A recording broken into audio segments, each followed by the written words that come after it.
भारतामध्ये पूर्वीच्या काळी चातुर्ण्य व्यवस्था होती आणि ह्या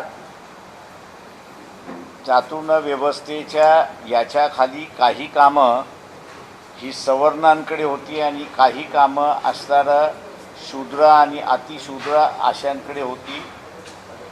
तीच व्यवस्था शासनाने महाराष्ट्र शासनाने पुन्हा सुरुवात केली अशी असणारी परिस्थिती आहे। क्लास 3 क्लास 4 आणि जेवढ्या टेक्निशियन्स आहेत या सर्वांना टेम्पररी म्हणून त्या ठिकाणी भरती करण्यात आलेली आहे। 3-3, 4-4 वर्ष त्यांना ठेवल्या जातं आणि पुन्हा डिसमिस केल्या जातं अशी असणारी परिस्थिती आहे। पण क्लास 2 क्लास 1 सुपर क्लास 1 याच्यामध्ये कुठेही कंत्राटी पद्धत नाही। ते असणारा परमनंट एम्प्लॉई आहेत अशी असणारी परिस्थिती आहे। दुसरं महत्त्वाचं की जो परमनंट एम्प्लॉई आहे त्याच्यावरती शासन सध्याच्या ह्याच्यामध्ये 28% खर्च करते। या 28%पैकी 20% हे क्लास 2 क्लास 1 सुपर क्लास 1 यांच्यावरती खर्च केला जातोय अशी परिस्थिती आहे। उरलेला जो आहे तो परमनंट मध्ये असलेला क्लास 1 क्लास 3 क्लास 4 आणि टेम्पररी असणारा कामगार मग तो टेक्निशियन आहे किंवा क्लास 1 मधला क्लास 3 मधला असेल किंवा क्लास 4 मधला असेल त्याच्यावरती फक्त 8% खर्च केला जातोय अशी असणारी परिस्थिती आहे। शासनाचा हा जो चातुर्य वर्णन ॲडमिनिस्ट्रेशनमध्ये चाललेला आहे त्याला कुठेही कायदेशीर मान्यता नाही। दुसरं सगळ्यात महत्त्वाचं जे आहे शासकीय रिक्रुटमेंट जे आहे हे फक्त 2च एजन्सी त्या ठिकाणी करू शकतात। केंद्रासाठी UPSC म्हणजे युनियन पब्लिक सर्व्हिस कमिशन आणि राज्यासाठी महाराष्ट्र पब्लिक सर्व्हिस कमिशन त्या ठिकाणी करू शकतं। उरलेलं रिक्रुटमेंट कोणीच करू शकत नाही अशी असणारी कायदेशीर घटनात्मक बंधन आहे अशी परिस्थिती आहे। पण दुर्दैवाने महाराष्ट्र शासन असेल किंवा केंद्र शासन असेल ही दोनही घटनात्मक बंधनं जी आहेत ती पाळत नाही अशी परिस्थिती आहे। लोकसभेच्या आणि विधानसभेच्या निवडणुका वर्षभराच्या कालावधीमध्ये होतील। हा सर्व टेम्पररी कामगार जो आहे टेम्पररी कर्मचारी जो आहे या सर्व टेम्पररी कर्मचाऱ्यांना वंचित बहुजन आघाडीच्या वतीने आम्ही आवाहन करतोय की त्यांनी येत्या लोकसभा आणि विधानसभेमध्ये वंचित बहुजन आघाडीच्या पाठीमागे उभे राहायला सत्ता आपण मिळवून दिली तर हे चातुर्य वर्णन जे ॲडमिनिस्ट्रेशनमध्ये आलेलं आहे ते आम्ही मोडीत काढू, चालू देणार नाही आणि जो टेम्पररी आहे त्याला परमनंट आदेश सत्तेमध्ये आलो तर आम्ही काढल्याशिवाय राहणार नाही। कारण का चातुर्य वर्णाच्या विरोधात वंचित बहुजन आघाडी आहे आणि म्हणून हा जो टेम्पररी कर्मचारी आहे त्यांनी ही गोष्ट लक्षात घ्यावी की वंचित बहुजन आघाडी सत्तेमध्ये आली तर त्यांचं परमनन्सी त्या ठिकाणी होते आणि टांगती तलवार जी आहे ही कायमची आम्ही मिटवतो हे त्यांना आश्वासन आम्ही देतोय। आणि म्हणून लोकसभा आणि विधानसभेमध्ये हा टेम्पररी कर्मचारी आमच्याबरोबर उभा राहील अशी असणारी परिस्थिती आहे। ज्या काही 9 कंपन्यांना कॉन्ट्रॅक्ट देण्यात आलेला आहे त्याच्यातला एक नमुना म्हणून मी आपल्याला असणारा मांडतो। ग्रामसेवकाच्या पोस्ट आता ॲडव्हर्टाइजमेंट झाल्या, भरण्याच्या पोस्ट आहेत 4664, पोस्ट भरायच्या आहेत 6664, अर्ज एकंदरीत आलेची संख्या आपण असताना बघितली तर ती 11,50,000 अर्ज आलेत अशी परिस्थिती आहे। TCIने हे आकडे चुकीचे असतील तर त्यांनी ते सांगावेत। आरक्षण आणि बिगर आरक्षण अशा प्रत्येक उमेदवाराकडून त्यांनी 1,000 रुपये गोळा केलेले आहेत। त्या ॲडव्हर्टाइजमेंटमध्ये कुठेही असं म्हटलेलं नाही की तुमचा अर्ज रिजेक्ट झाला तर 1,000 रुपये परत मिळतील, असं कुठेही तरतूद नाही। या एका रिक्रुटमेंटच्या पाठीमागे ही TCI नावाची असणारी जी कंपनी आहे, या कंपनीला 120 कोटीचा नफा झाला हा आपण लक्षात घ्या। 11,50,000 जे ॲप्लिकेशन आले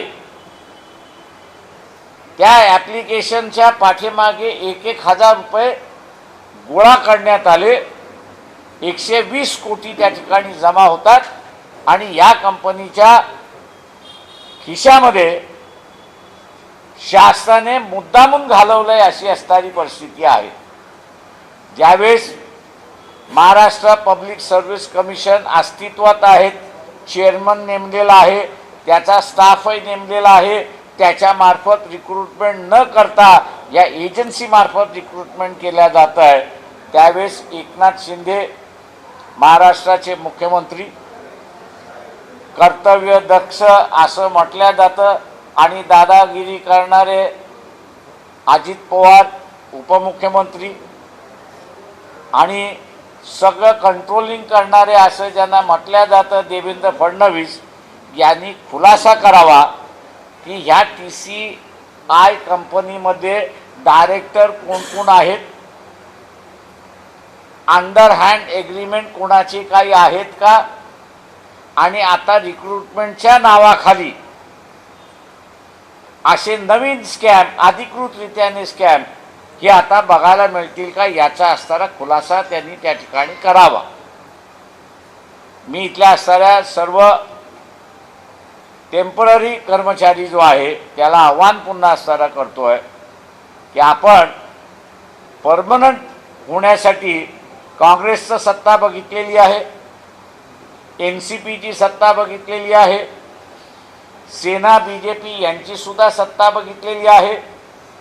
या सगळ्यांनी आपल्याकडे असणारा पाठ फिरवलेली आहे। आपला टेम्पररीपणा त्यांनी काही घालवलेला नाही।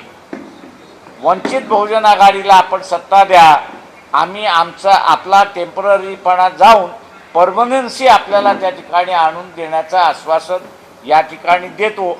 पण हे केव्हा करता येईल आम्हाला, सत्ता ज्यावेळेस आमच्या हातात असेल त्यावेळेस, तेव्हा सत्ता मिळवण्यासाठी आपण सगळेजण प्रयत्न करा, हे आव्हान मी या ठिकाणी टेम्पररी कर्मचाऱ्यांना करून या ठिकाणी थांबतो। आपण आता विचार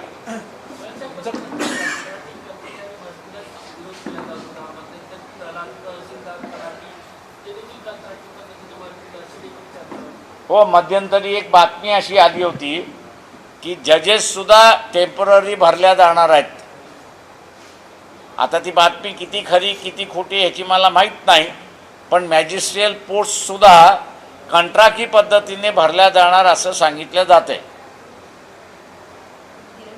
तुमचा असा आरोप आहे का की जी कंपनी सांगते तुम्ही TCI त्यात डिरेक्टर कोण आहे असं त्यांनी खुलासा करावा? या सगळ्यामध्ये घोटाळा होतोय आणि हा घोटाळा बाहेर काढावा किंवा त्यात स्पष्टता आणावी?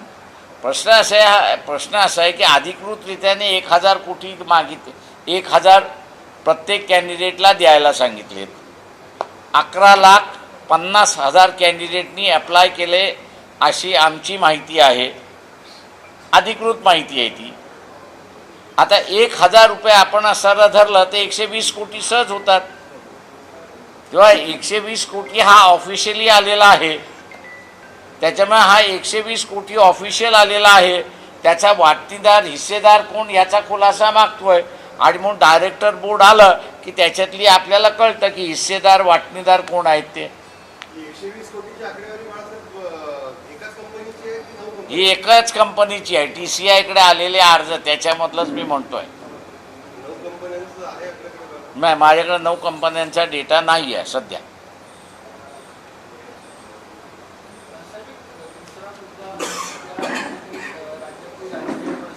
नाही, मी आज असताना हा एक आमचा मुद्दा महत्त्वाचा आहे. इथे एकंदरीत असताना कॉन्ट्रॅक्टवरती असणारे आमच्या माहितीप्रमाणे 8 लाख कर्मचारी रफली आहेत. त्यांचा हा जीवना मरणाचा असणारा प्रश्न आहे.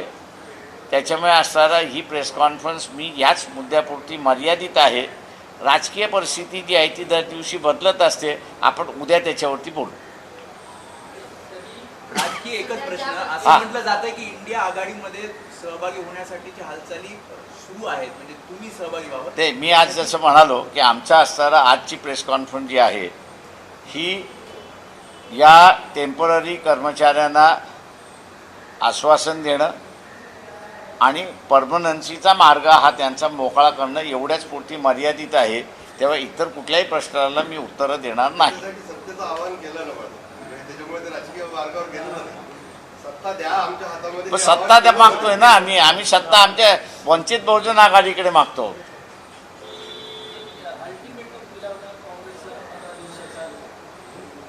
मी तुम्हाला आज म्हणालो की हाच इश्यू उद्या आपण या, उद्या मी पॉलिटिकली बोलतो. थँक्यू. चला, एक प्रेस नोट येते, 1-2 मिनिटात येईल. मी हिंदीमध्ये देतो. तोपर्यंत प्रेस नोट येईपर्यंत मी हिंदीमध्ये देतो. केंद्र सरकार और राज्य सरकार इन्होंने एम्प्लॉयमेंट, सरकार के लिए एम्प्लॉयमेंट जब चाहिए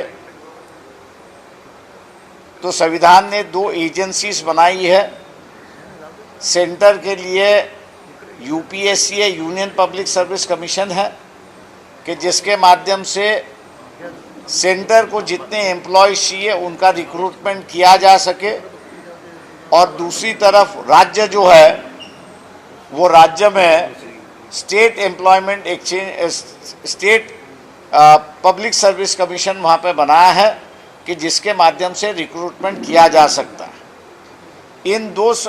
इन दो रिक्रूटमेंट के माध्यम के अलावा तीसरा कोई माध्यम नहीं है कि जिसको आप रिक्रूट कर सकते हैं. टेम्पररी एम्प्लॉयमेंट जो है उसका भी बजटरी प्रावधान हो तो ही आप उसको कर सकते हैं, वरना आप कर नहीं सकते. ऐसी एक परिस्थिति है.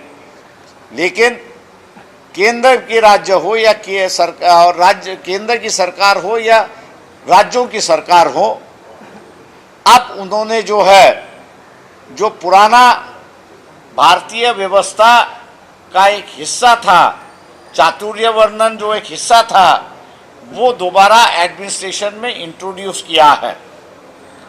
पहले भी जो सवर्ण थे वो सुरक्षित थे, शूद्र और अतिशूद्र जो है वो असुरक्षित थे. ऐसी परिस्थिति थी. आज भी एडमिनिस्ट्रेशन के माध्यम से क्लास 2, क्लास 1 और सुपर क्लास 1 इनको परमानेंसी दी गई है. और जो क्लेरिकल पोस्ट है, क्लास 3 के पोस्ट है, टेक्निकल पोस्ट है, क्लास 4 के पोस्ट जो है उनमें असुरक्षितता पैदा की गई है और उन सभी को टेम्पररी किया गया है. हर बार 3 साल के लिए, 2 साल के लिए, 1 साल के लिए, 6 महीने के लिए अपॉइंटमेंट मिलती है।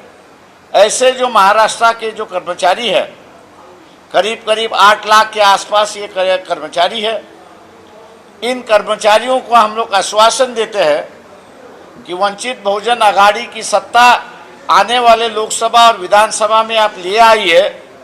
ये जो चातुर्य वर्णन एडमिनिस्ट्रेशन में आया हुआ है उसको हम लोग ख़त्म करेंगे और जो टेम्परेरी एम्प्लॉय है उस टेम्परेरी एम्प्लॉय को परमानेंट एम्प्लॉय यहाँ पर करेंगे। ये आश्वासन हम लोग उनको देते हैं। रही बात, एक चर्चा जोरों से शुरुआत है कि 28% या 32% एडमिनिस्ट्रेशन का जो इनकम है वो एडमिनिस्ट्रेशन पे चली जाती है, लेकिन ये जो सवर्ण एम्प्लॉयमेंट है या फिक्स्ड एम्प्लॉयमेंट है, 28% हम लोग पकड़े तो 20% खर्चा इन पर ही जाता है और जो टेम्पररी है उन पर सिर्फ 8% का खर्चा वहाँ पर होता है। मैं ये मान के चलता हूँ कि ये जो चातुर्य वर्णन की जो व्यवस्था लाई है उसकी वजह यह है कि जो शूद्र और अतिशूद्र अधिकांश टेम्पररी है वो आर्थिक दृष्टिकोण से स्टेबल ना हो, उनकी परिस्थिति वैसे की वैसी बरकरार रहे और अपने को चैलेंज ना करे, इसकी वजह से ये व्यवस्था चलाई गई है। ये टेम्पररी एम्प्लॉय जो है उसको हम कहते हैं कि आपने कांग्रेस का राज देखा है, एनसीपी का राज देखा है, बीजेपी का राज भी आपने देखा है, लेकिन हिंदू होने के बाद भी इनको परमानेंसी नहीं की गई है, ऐसी एक परिस्थिति है। वंचित बहुजन आघाड़ी को 2023 की जो लोकसभा का चुनाव होगा, 24 में जो विधानसभा का चुनाव होगा, अगर सत्ता में ले आते हैं तो हम लोग का पहला निर्णय होगा कि ये जो टेम्पररी एम्प्लॉय है उसको परमानेंट एम्प्लॉय करने का निर्णय हमारा होगा और उसको एक तरीके की सुरक्षिता व्यवस्था बहाल करने की पार्टी की भूमिका है, जो आपके माध्यम से इस टेम्पररी एम्प्लॉय तक पहुंचाने में हम लोग आपसे विनती करते हैं। दूसरा एक यहाँ पर जो मुद्दा है लोगों के सामने में ले आना चाहता हूँ, ग्राम सेवक जो है उनकी करीब करीब 4,644 के लिए एडवर्टाइजमेंट आई। ये रिक्रूटमेंट करने का अधिकार जो है TCI नाम की कंपनी है उसको दिया हुआ है। जहाँ तक हम लोग की जानकारी है ये TCI कंपनी के पास लगभग 11,50,000 एप्लीकेंट आ चुके हैं और हर एप्लीकेशन के साथ TCI के कंपनी ने 1,000 रुपया वहाँ पर जमा करने को कहा है। अब TCI कंपनी को जो है करीब करीब इससे 120 करोड़ का इनकम हो चुकी है। अब ये 11,50,000 जो कैंडिडेट जिन्होंने अप्लाई किया है इनमें से कितने के एप्लीकेशन बाद हो जाएंगे अभी कह नहीं सकते, लेकिन उस एडवर्टाइजमेंट में कहीं नहीं लिखा है कि आपका अगर एप्लीकेशन बाद हुआ तो यह 1,000 रुपया आपने जो एप्लीकेशन के साथ दिया हुआ है वो रिटर्न किया जाएगा, रिफंड किया जाएगा। ऐसे कोई उसमें प्रावधान दिखाई नहीं देता है और इसलिए मैं समझता हूँ कि शासन ने रिक्रूटमेंट के नाम पर कई कंपनियों को अमीर बनाने का ठेका लिया हुआ है।